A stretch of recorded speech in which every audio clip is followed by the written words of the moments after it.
The guards that were around me in the sheriff's department were really pretty good guys.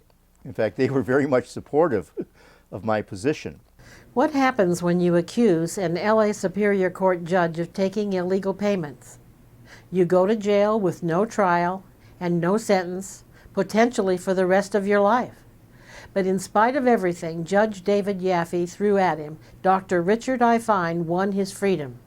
You'll hear this extraordinary tale of struggle, survival, and eventual victory next on Full Disclosure. Relentless, probing, fearless.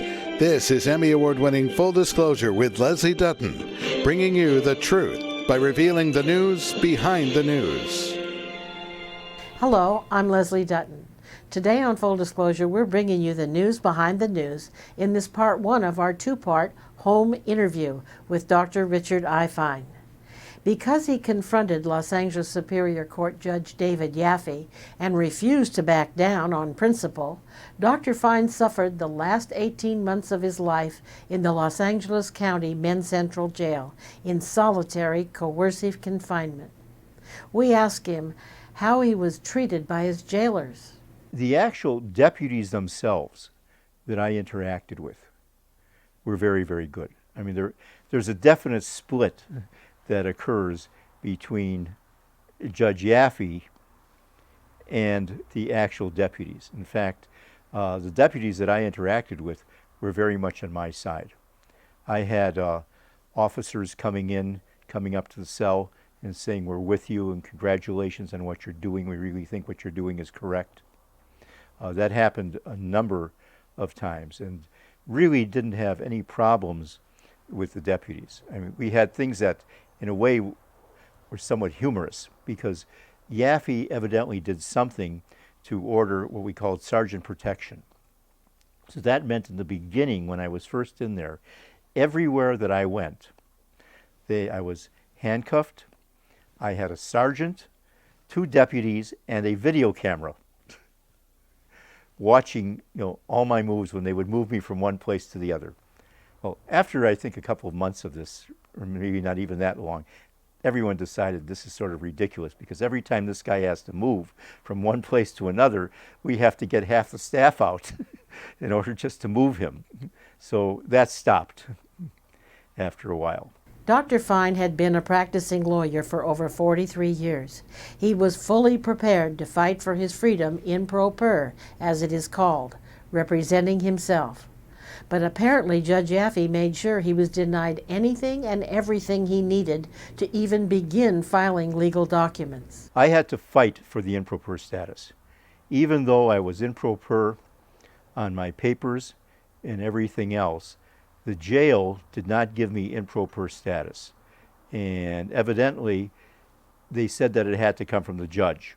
So it appeared that Yaffe was doing everything possible to block my being able to fight the case. And so for a long time, I did not have improper status, and I didn't have access to what they called the law library. Apparently what the county jail calls the law library isn't much of a law library. The law library is a cage with a telephone and a computer that does not have any internet access, and it's hooked up to various discs. And the discs will tell you all the Supreme Court cases, it will tell you other things, and there's a handbook on how to do a writ of habeas corpus. But there's no mechanism under which you can track cases or find out, from one case to another case what is being said. So if you wanted to track what was happening in a habeas corpus proceeding, you wouldn't be able to do it. From my point of view as a practicing lawyer for over 43 years, the law library was worthless. I mean, I went there twice. I determined what it was worth, and I never bothered to waste my time at it again because you couldn't use it. And any person who really would think that they could go in there and be an improper in the jail and really use that law library, as they call it, to go in and prepare a case, they're kidding themselves. You just can't do it. Finally, even the jail staff became sympathetic to Dr. Fine's plight. The individual deputies and the individual people were actually, very, very nice. Guards would come up to me, and I'm reading about you on Full Disclosure, or I'm reading about you on the net, or something else in this order. So this was, I can't say it was a big thing, but it was a pretty well-known thing, that I was in there and people were following it. In fact, the first pencil that I got was given to me by, I believe, either the captain or the lieutenant. When he heard that I had been deprived of pencils and paper and everything, he actually gave me the pencil. He reached in his pocket and said, "This is ridiculous. Here, have a pencil, for God's sakes." Armed with pencil and paper, Dr. Fine began mobilizing his resources. We made some phone calls, and we ended up having what we call runners. That's what they call them in the jail. I may use some jail terminology. I learned a whole new vocabulary in the last 18 months. But the people that actually help you file your papers are called runners. So you can get what is known as an attorney visit by either an attorney representing you, if you have an attorney, or by your runner. And so what we were able to arrange, thanks to one of the captains, is that we were able to arrange to have 3 people be designated as runners.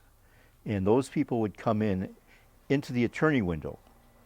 And any piece of paper that I produced in my cell, I would give out through the attorney window to them, then they would take it out for typing. And if anything came in, it would come in through the attorney window. So that's what really helped me out. And that's the way I was able to function. Without that, I would have actually had to have gone in and taken all of my handwritten papers and sent them out in the mail through the jail. Did you have a computer that you could type these up on and then give them to the runners? No, I had nothing. I had a 3-inch number 2 pencil and a legal pad.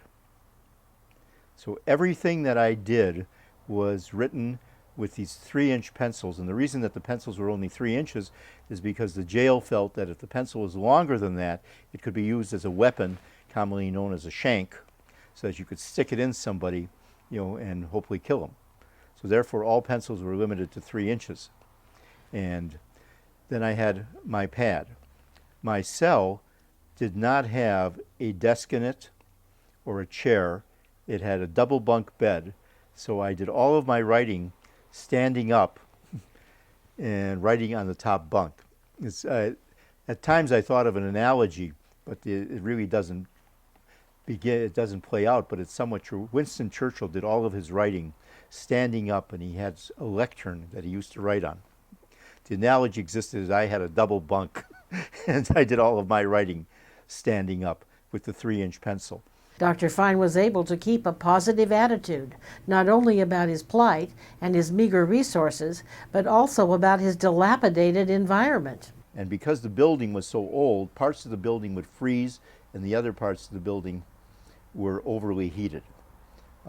My cell had a very good location. I had a double bunk and everything else. So I elected to live through the freezing and the normal rather than moving the cell, because the other offerings were the cell on the other side of me, the toilet kept breaking, and on one side of me, on the other side, it kept overflowing.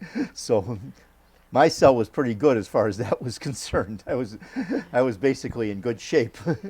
We're going to take a quick break right now, and when we come back, Dr. Fine will describe how he turned adversity into victory. It's an inspiring story you won't want to miss. We'll be right back.